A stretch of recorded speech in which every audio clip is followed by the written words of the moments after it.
Video's gonna be long enough, so let's breeze through the intro. I'm ASAP. Please like and comment on my video of what you think of the tier list should be. And I want to thank my channel members. Let's get right into it. Alright, let's start off with the face of the franchise, Mark. Mark was a very solid character. The guy has easy to do combos, has an easy overhead to easy extensions. Combos, again, mad easy. It was easy to do like 50% with him. It wasn't that hard. He is a great starter or a great anchor on your team if you want to have a great comeback or a great lead. This guy was it. This was a great, solid character. Almost like your Shotos, like your Ryu, your Terry Bogarts. This was a really solid character. Wasn't bad. Wasn't really like broken. And then his assist was also pretty good. His back assist, it would actually catch some people off guard and you're able to combo after it. So this character, A tier in my opinion. Let's move on to the next one. Alright, next up is Adam Eve. Maybe I was bad with the character, but in my opinion, I felt like this character was a little lackluster. Yeah, this character had strong projectiles, strong neutral, and really good, strong, like extra combo potential, and one of the really good assists in the game, but I felt that was it. Like if you had a fitter in your team, you was using her mainly as an assist or a combo extension. You was not mainly using her as an anchor to bring her home. You was not using her as a lead starter. She was just fit in to kind of round out your team, and that's why I got her in the B tier. Her assist was good, but her as a character was a little lacking. I felt like if she had a ground pound move, like one of her EX moves allow you to ground pound, then I could move her up a tier. That's just my opinion. Let me know what you think down below. Let's move on to the next one. Next up is my dog, Bulletproof. I love playing this character in the beta, but I'm gonna be honest with you, I got him a little bit in the B tier. I want to put him in the A tier because his Rekka mix-up paired with a great assist makes his low-high mix-up very hard to deal with.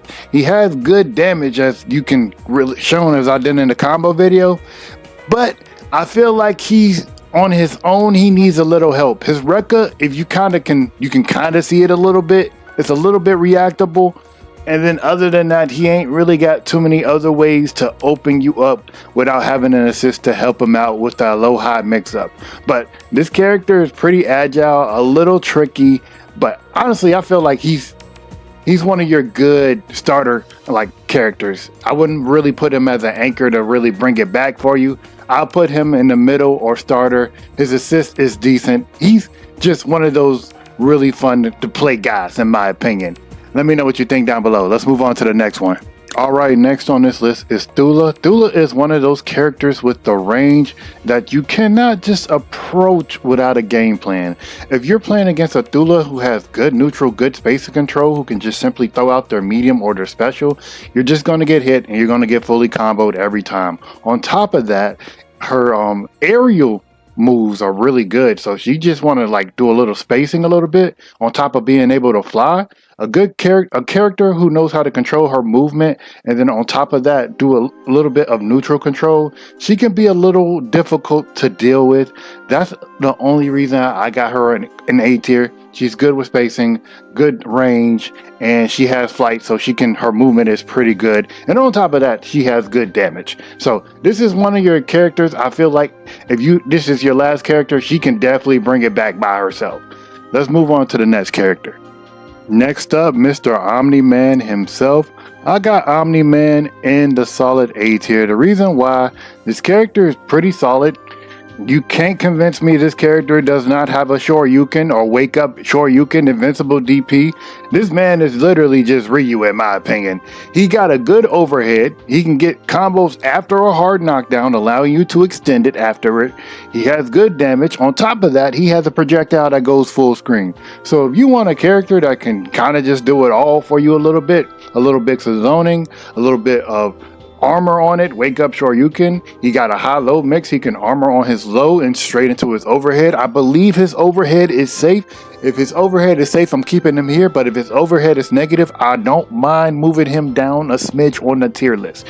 But other than that, this character is just really good. He hits really hard. This is a solid character. You can just stick in your team and he's gonna help carry his load. He's gonna carry his weight for sure. All right, let's move on to the next one. All right, and it's no surprise here. It's literally no debate. Everybody know Battle Beast in this beta was S tier. This man did not need no help, no assist, no nothing. This man just needed a glass of milk and you was losing 80% of your health, bro. This character was a bit overtuned in my opinion. This character was really strong and it showed in the beta because even people that didn't know what to do with this character knew to spam his armor move. And if they spammed his armor move enough times, they were going to beat your character. This character has good range, good armor, good damage. He's literally just missing an overhead move, and this character would just be broken.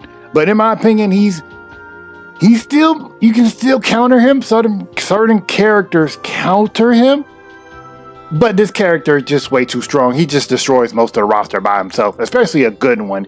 A bad one you can deal with, but a good battle beast, that is something really hard to deal with. And if you get just touched one good time, it don't even gotta be a real good touch. It can be just, he touched your pinky toe. He's still taking half your health. This character's top tier.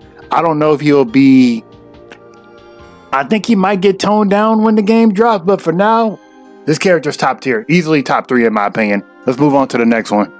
All right, next up on my top 3, one of the best characters in the game, Alan. Now, at first glance, you might be like, Alan wasn't really that impressive.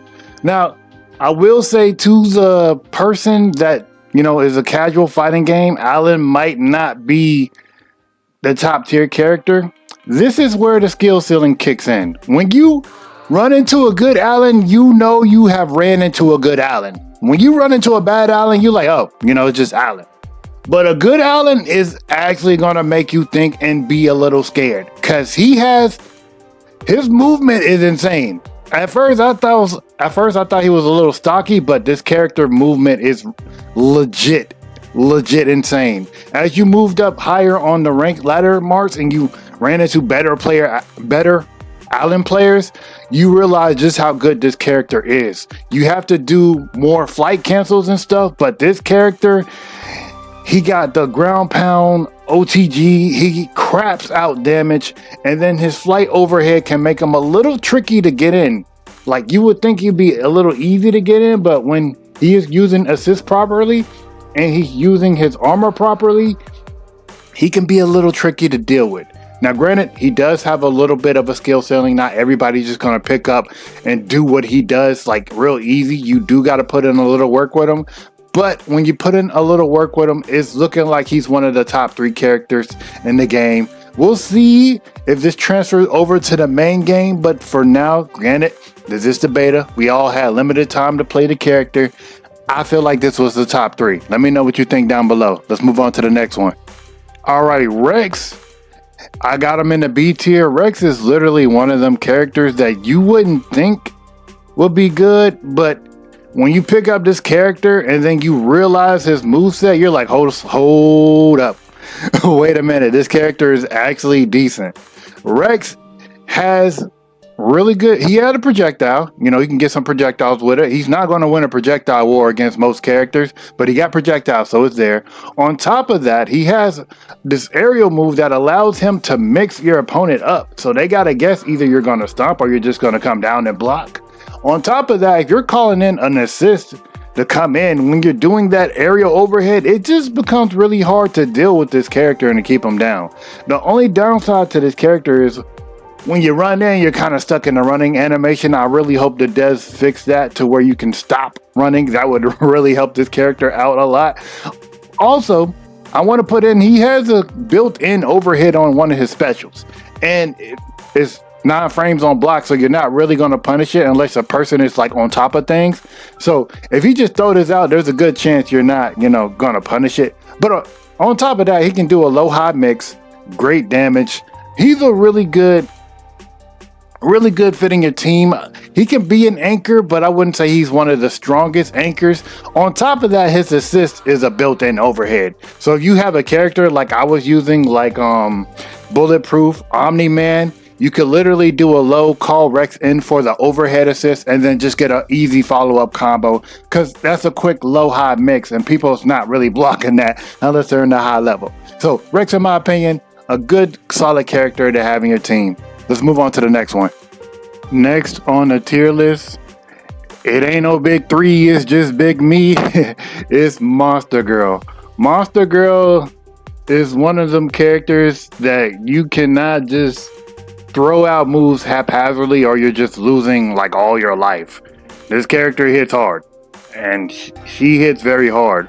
On top of hitting very hard by herself, pair her with a good assist that has like an overhead to open you up or has a projectile to just catch you backdashing.